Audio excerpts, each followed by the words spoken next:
अगर मैंने ये कहकर आपको नाराज किया है तो मुझे माफ कर दें, लेकिन मुझे ये महसूस हुआ है कि इससे नाराजगी पैदा होगी, लेकिन तो भी मैं आपके लिए खुदा की आवाज हूं। समझे, मैं इसे दोबारा कहता हूं क्योंकि ये तब किसी तहरीक के नीचे था। आपने गौर किया? जेफरसनविल की तरफ से सुबह बखैर। आज 13 दिसंबर 2025 है।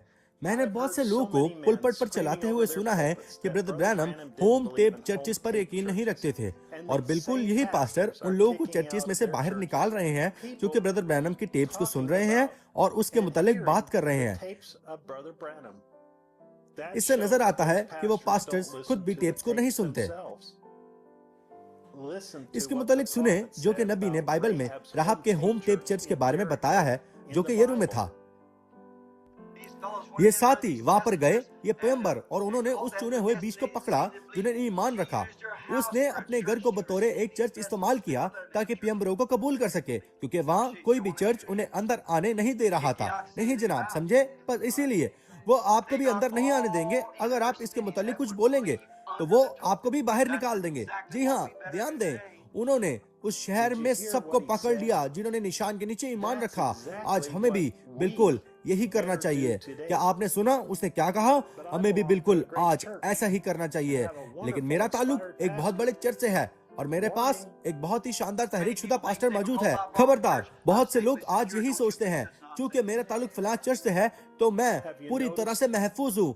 ऐसी बकवास पर कभी भी यकीन ना करें। क्या आपने गौर किया ब्रदर जोसेफ ब्रैनम का पैगाम पूरी दुनिया की चौगिर दुल्हन के लिए कितना ही सादा है? उसका पैगाम है बेटों का दिल वापस वालदों की तरफ लाना, मलाकी 4:5 के पैगंबर की तरफ लाना। इब्ने आदम में मुजस्सम हो गया है, जो कि विलियम मैरियन ब्रैनम है।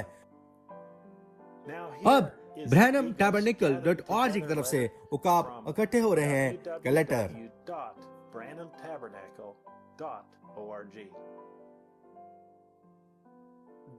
ए कामिल दुल्हन। दोस्तों, ये कोई बनावट नहीं है, बल्कि ये खुदावंद यूं फरमाता है, जो कि कलाम है। हर एक मसीही दुल्हन बनना चाहता है, लेकिन हम जानते हैं कि उसकी दुल्हन तादाद में बहुत ही छोटी होगी जिनका इंतखाब किया गया है। हम जानते हैं कि उसके पास छूट देने वाली मर्जी भी है, लेकिन उसकी दुल्हन को उसकी कामिल मर्जी में होना जरूरी है। इसीलिए हमें खुदा को उसके कलाम में तलाश करना चाहिए और फिर मुकाशफा के वसीला हम उसकी कामिल मर्जी को जान पाएंगे कि हम कैसे दुल्हन बन सकते हैं। हमें जरूर ही उसके कलाम की तलाश करनी चाहिए, क्योंकि हम जानते हैं कि खुदा अपने कलाम के मुतालिक कभी भी अपना जहन नहीं बदलता। खुदा कभी भी अपना प्रोग्राम नहीं बदलता। वो कभी भी किसी भी चीज को नहीं बदलता। जैसा उसने पहली बारी में किया वही बिल्कुल कामिल है। जो उसने कल किया वैसा वो बिल्कुल आज भी करेगा। जैसे उसने आदमी को इब्तिदा में बचाया, बिल्कुल वैसे ही उसे आज भी करना होगा। जैसे उसने पहले आदमी को शिफा याब किया, उसे बिल्कुल वैसा ही आज भी करना होगा। कैसे खुदा बुलाता है और दुल्हन की रहनुमाई करता है, उसे आज भी बिल्कुल वैसे ही करना होगा, क्योंकि वो खुदा है और वो बदलता नहीं है। कलाम हमें बताता है कि यीशु मसीह ही कल और आज बल्कि अब तक यकसा है। बस जब हम उसका कलाम पढ़ते हैं तो हम बिल्कुल सादगी से देख सकते हैं कि कैसे वो चुनाव के वसीला बुलाता है और हर जमाना में दुल्हन की रहनुमाई करता है। उसने सिर्फ एक आदमी को चुना। उसने कहा कि वो अपने वक्त के कलाम थे। नबी ने हमें बताया कि उसके पास कभी भी आदमियों का कोई ग्रोह नहीं था, क्योंकि उनके मुख्तलिफ तरीके थे, मुख्तलिफ ख्यालात थे, और सबसे बढ़कर उसने कहा खुदा के कलाम को किसी तर्जुमानी की जरूरत नहीं है। बस हर जमाना में जो कुछ भी नबी ने फरमाया है, ना ही उसमें बढ़ाया जा सकता है और ना ही घटाया जा सकता है। इससे बिल्कुल कलाम बा कलाम ही होना चाहिए जैसे उसने फरमाया है। ये बहुत ही सादा है। अगर आप मुझसे पूछेंगे कि खुदा का मुहैया करदा रास्ता क्या है, वो बस यही है, नबी के साथ जुड़े रहें। अब ना सिर्फ हम ये जानते हैं कि इब्तिदा ही से खुदा का मुहैया करदा रास्ता क्या रहा है, बल्कि खुदावंद अपने फरिश्ते के जरिए बात करेगा और हमें बताएगा कि वो मुस्तकबिल में क्या करेगा। ये सिर्फ एक बार फिर से साबित करने के लिए है कि खुदा अपने प्रोग्राम को नहीं बदलता। बस दुल्हन जो कि हम हैं, जब इसे उठा लिया जाएगा और इसे शादी की जियाफत में बुला लिया जाएगा, तो कैसे खुदा 1,40,000 यहूदियों को बुलाएगा और उन्हें चुनेगा आदमियों के ग्रोह के वसीला? अब जैसे ही ये कलीसिया दुल्हन एक साथ इकट्ठी होगी तो इसे ऊपर उठा लिया जाएगा, और यही सातवें मोहर का भेद है। यहाँ सातवीं मोहर जो कि उठाए जाने का भेद है। बस यहूदियों को सातवें नरसिंगे के भेद के वसीला बुलाया जाएगा, जो कि 2 नबी होंगे, मूसा और एलिया। बस वो वापस आएंगे। लिहाजा जैसे ही दुल्हन इकट्ठी हो जाएगी तो हमें उठा लिया जाएगा। हम जानते हैं कि सिर्फ एक ही चीज दुल्हन को इकट्ठी कर सकती है, और वो रूहुल कुदस है, और रूहुल कुदस उसका कलाम है। और आज के जमाने में उसका कलाम खुदा की आवाज है। और खुदा की आवाज कौन है? अगर मैंने ये कहकर आपको नाराज किया है तो मुझे माफ कर दें, लेकिन मुझे ये महसूस हुआ है कि इससे नाराजगी पैदा होगी, लेकिन तो भी मैं आपके लिए खुदा की आवाज हूं। समझे, मैं इसे दोबारा कहता हूं क्योंकि ये तब किसी तहरीक के नीचे था। आपने गौर किया? क्या मुदाखलत करके कुछ कह सकता हूं? खुदा के साबित शुदा फरिश्ता पैगंबर की तरफ से सिर्फ ये एक कोट इस एंड टाइम मैसेज में तमाम नाम नेहाद बिलीवर्स के लिए काफी होना चाहिए कि वो अपने पास्टर से मांग करें कि वो चर्चिस में प्रेस प्ले करें या फिर अपना ओहदा छोड़ दें, ताकि वो लोग एक ऐसे पास्टर को वोट कर सकें जिसके पास खुदा की तरफ से हकीकी मुकाशफा हो।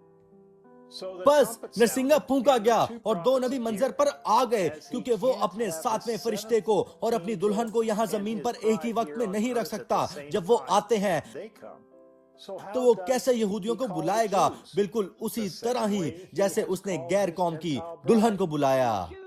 बस यहूदियों को सातवें नरसिंगे के भेद के वसीला बुलाया जाएगा, जो कि 2 नबी हैं। दुल्हन को अब रास्ते से हटना होगा ताकि वो ऊपर जा सके, और 2 खुदाम जो कि खुदा के 2 खुदाम हैं जिनका जिक्र मुकाशफा में किया गया है, वो दोनों नबी मंजर पर आएंगे और सातवें नरसिंगे को फूंकेंगे और उनकी मुलाकात मसीह से करवाएंगे। ये बहुत ही सादा है। खुदा अपना प्रोग्राम नहीं बदलता, वो अपने नबियों को ही बेचता है। चनाचे उसकी दुल्हन उसके मुहैया करदा रास्ते के साथ ठहरी रहेगी, उसके फरिश्ते नबी के साथ, जो कि टेप्स पर खुदा की आवाज है। फिर इसे साफ शिफाफ बनाने के लिए खुदा दोबारा बोलता है और अपनी दुल्हन को बताता है, तू मेरे साथ और मेरे मुहैया करदा रास्ते के साथ वफादार रही है, तो मेरा इस जमाने के लिए मुहैया करदा रास्ता तुझे बताएगा। 7वां फरिश्ता पैगंबर कहता है, देखो ये खुदा का बरा है जो दुनिया के गुनाह उठा ले जाता है। ये आवाज कितनी ही जरूरी है। खुदा की आवाज जो कि अपने 7वें फरिश्ते के वसीला टेप्स में बोल रही है। खुदा इसी आवाज को इस्तेमाल करेगा, वो जो कि 7वें फरिश्ते की आवाज है, ना कि किसी ग्रोह की, ना ही मेरी, ना ही आपके पास्टर की, बल्कि उसके अपने 7वें फरिश्ते पैगंबर की, ताकि वो हमें खुद अपने आप से, हमारे खुदावंद यीशु मसीह से मुतारिफ करवा सके। लिहाजा हम जानते हैं हम उसकी दुल्हन हैं, हम उसकी कामिल मर्जी में हैं। हम प्रेस प्ले करने के वसीला आज के जमाने के प्रोग्राम की पैरवी कर रहे हैं। उसकी दुल्हन का कुछ हिस्सा इस इतवार 12 बजे जेफरसनविल टाइम पर इकट्ठा होगा, जो कि अपने पास्टर को सुनेगा। वो जो कि खुदा का पैगंबर फरिश्ता है, विलियम मैरियन ब्रैनम, और वो हमसे बात करेगा और हम पर जाहिर करेगा कि यहाँ कोई ऐसा चर्च नहीं है और दुनिया की बुनियाद के बाद से लोगों का कोई ऐसा ग्रोह नहीं है जिसको कभी यह मौका मिला हो जैसा हमें मिला है कि हम एक दूसरे के साथ मुत्तहिद होकर खुदा को बराह रास्त बात करते हुए सुन सकें। हम क्या ही बाबरकत लोग हैं। हम बहुत ही खुश हैं, हम बहुत ही शुक्रगुजार हैं, जबकि दुल्हन दुल्हा के साथ एक होती जा रही है। Brother Joseph Branham 64-0719 M, the Feast of the Trumpets, नरसिंगों की ईद। कलाम के सुनने से पहले पढ़ने के लिए हवाला जात अहबार उसका 16वां बाब, अहबार 23 बाब उसकी 23-27 आयत, इसाया उसका 18वां बाब 1-3 आयत, इसाया उसका 27 बाब 12 और 13 आयत, मुकाशवा उसका 10 बाब 1-7 आयत, मुकाशवा उसका 9 बाब 13वीं और 14वीं आयत, मुकाशवा उसका 17वां बाब और 8 आयत। मैं उम्मीद करता हूँ कि आपको इस लेटर से हौसला अफजाई मिली होगी। अगली बार तक के लिए खुदा आपको बरकत दे और शलोम। बराए मेहरबानी सब्सक्राइब करें और नोटिफिकेशन के लिए बेल के आइकन को दबाएं। हवाला जात की ऑडियो अगले वीडियो में होगी।